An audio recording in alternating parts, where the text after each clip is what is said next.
ಕೇಳ್ತಾ ಇದ್ದೀರಾ ಭಕ್ತಿ ಸ್ಟುಡಿಯೋ ರೇಡಿಯೋ ಸಿಟಿ 91.1 ಅಲ್ಲಿ ಆರ್ಜೆ ನಿಖಿತಾ ಜೊತೆ. ಸಾಧಾರಣವಾಗಿ ಲಕ್ಷ್ಮಿಯನ್ನ ನಮ್ಮ ಮನೆಗೆ ಬರಮಾಡ್ಕೊಳ್ಳುವಂಥದ್ದು ಹಬ್ಬ ಹರಿದಿನಗಳಾಗಿರ್ಬೋದು, ಐಶ್ವರ್ಯ, ಸಿರಿ, ಸಂಪತ್ತು, ನೆಮ್ಮದಿ, ಆರೋಗ್ಯ ಎಲ್ಲವನ್ನ ಕೂಡ ಆಕರ್ಷಿಸುವಂತಹ ಲಕ್ಷ್ಮಿಯ ಶಕ್ತಿಯನ್ನ ಹೇಗಪ್ಪ ನಾವು ಆಕರ್ಷಿಸುವಂಥದ್ದು ಅಂತ ಹೇಳಿದಾಗ ಸಾಕಷ್ಟು ಸಂಬಂಧವನ್ನ ಹೊಂದಿರತಕ್ಕಂತಹ ಕೆಲವು ವಸ್ತುಗಳಿದೆ. ಅದ್ರ ಬಗ್ಗೆ ತಿಳ್ಕೊಳ್ತಾ ಇದ್ವಿ. ಸ್ವಲ್ಪ ಹೊತ್ತಿನ ಮುಂಚೆ ನಾವು ತಿಳ್ಕೊಂಡ್ವಿ ಕುಬೇರ ಮಂತ್ರ, ಪಾದರಸದ ವಿಗ್ರಹ ಅಲ್ವಾ, ಶ್ರೀಯಂತ್ರ ಪಾದರಸದಿಂದ ಮಾಡಿರುವಂಥದ್ದು, ಪರಿಶುದ್ಧವಾಗಿರುವಂತಹ ಪಾದರಸದ ವಿಗ್ರಹ ಆಗಿರಬೇಕು. ಹಾಗೆ ಸಿಗುವಂಥದ್ದು ಯಾರೋ ಪಾದರಸದ ವಿಗ್ರಹ ಅಂತ ಹೇಳಿ ನಾವು ಪೂಜೆ ಮಾಡುವಂಥದ್ದಲ್ಲ, ಪರಿಶುದ್ಧವಾಗಿರುವಂಥದ್ದು. ಇನ್ನು ಶ್ರೀಫಲ ನಮಗೆ ಗೊತ್ತೇ ಇದೆ, ಸಿರಿಫಲ, ಲಕ್ಷ್ಮೀ ಫಲ ಅಂತ ಹೇಳ್ತಾರೆ, ತೆಂಗಿನಕಾಯಿ.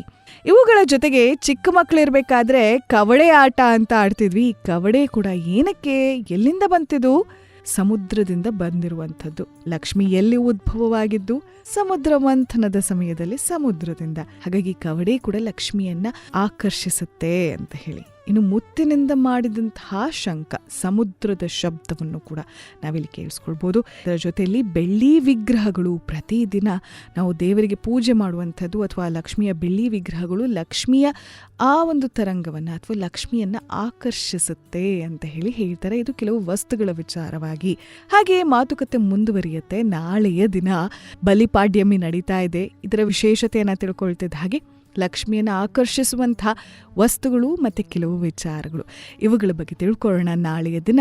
ಸದ್ಯಕ್ಕೆ ನಾನು ಸ್ಟುಡಿಯೋದಿಂದ ಹೊರಡ್ತಾ ಇದ್ದೀನಿ. ಮಾತುಕತೆ ಹೇಗೆ ಅನಿಸ್ತಾ ಇದೆ ನನಗೆ ಮೆಸೇಜ್ ಮಾಡಿ 9586060601 ಮತ್ತೊಮ್ಮೆ 9586060601 ಅಂತ ಹೇಳ್ತಾ, ಇದು ರೇಡಿಯೋ ಸಿಟಿ 91.1 ಶುಭೋದಯ. ನಿಮ್ಮ ಜೊತೆ ನನ್ನ ಆರ್ಜೆ ನಿಖಿತಾ. ಶುಭೋದಯ, ಶುಭ ದಿನ. ಕನ್ನಡ ರಾಜ್ಯೋತ್ಸವದ ಹಾರ್ದಿಕ ಶುಭಾಶಯಗಳು ಪ್ರತಿಯೊಬ್ಬರಿಗೂ.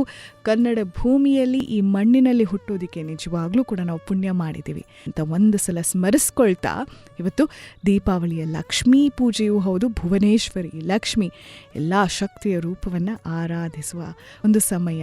ಆ ಶಕ್ತಿಯನ್ನೆಲ್ಲ ನೆನಪು ಮಾಡ್ಕೊಳ್ತಾ ನಮ್ಮ ಬದುಕು ಸಿರಿವಂತಿಕೆಯಿಂದ ಕೂಡಿರಲಿ, ಮಾನಸಿಕವಾಗಿಯೂ, ಇನ್ನು ಲೌಕಿಕ ಜಗತ್ತಿನಲ್ಲಿ, ಸಮಾಜದಲ್ಲೂ ಕೂಡ ಅಂತ ಹೇಳ್ತಾ ಕೇಳ್ತಾ ಇದ್ದೀರಾ ಭಕ್ತಿ ಸ್ಟುಡಿಯೋ ರೇಡಿಯೋ ಸಿಟಿ 91.1 ಅಲ್ಲಿ ಆರ್ಜೆ ನಿಖಿತಾ ಜೊತೆ.